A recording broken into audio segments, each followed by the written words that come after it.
s'est concentré sur les intérêts de ma population, de mes compatriotes, aider les associations, aider les artistes et musiciens. J'ai présenté le Zénith, Bercy, j'ai fait des conférences de presse. Non, je fais exactement la même chose, sauf que en ce moment, je m'occupe de la visibilité des 5 chantiers, c'est-à-dire le programme de reconstruction nationale, initié par le président Joseph Kabila. Je suis toujours au service de la nation, comme il l'est aussi d'ailleurs le président Kabila. Exactement, vous parlez du 5 chantiers, mais ici on voit, c'est écrit partout, 5 chantiers au Congo. Quand on en parle, c'est les femmes, la bière, la musique, on voit les musiciens qui sont là tout le temps, qui défilent, voire même voir le président qui est là. Je ne sais pas qu'est-ce qu'ils exposent là-bas, est-ce qu'ils sont en train de travailler, est-ce que les 5 chantiers que vous êtes en train de parler, est-ce que ça existe, est-ce que vous avez de preuves? Parce qu'ici les gens ne savent pas si ça existe. Ah non, non, non, les 5 chantiers, ça existe bel et bien, c'est un programme national qui a commencé à s'exécuter. Reconstruire le pays, c'est le pacifier d'abord, c'est mobiliser les moyens, c'est commencer à construire les routes, les hôpitaux, les écoles. Notre pays a été détruit. Des fonds en comble, pour commencer à reconstruire le pays, ça demande beaucoup de moyens, beaucoup de temps. Donc ça c'est fait.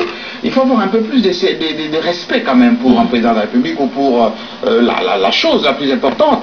C'est vrai que nos artistes ont quelquefois un peu de la créativité, un peu de... ils retournent un peu, je dis certains termes, mais en réalité les 5 chantiers, ça se fait, ça s'est fait, la preuve moi-même, je suis un homme très critique, j'en assure la visibilité, et je regarde effectivement ce qui est fait province par province, et dans chaque domaine, et ma foi, ça se fait. Dans une émission que j'avais vue sur la chaîne de télé, ici, on monte la ville de Kinshasa.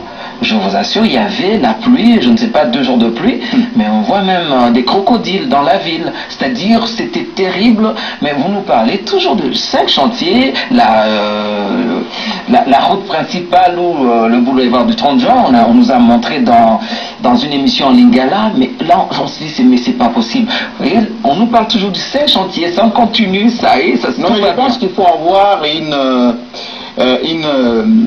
perception globalisante de la ville de Kinshasa. La ville de Kinshasa, c'est à peu près 11 millions d'habitants, étendue sur autant de kilomètres carrés. Une ville qui était détruite, depuis les Belges sont partis, on n'a pas reconstruit cette ville. Donc ça commence. On ne peut pas tout faire en l'espace de 3 ans. Il faut qu'on soit réaliste un peu quand on apprécie des choses. Même ici en Europe, il y a des coins où c'est délabré. Donc quand on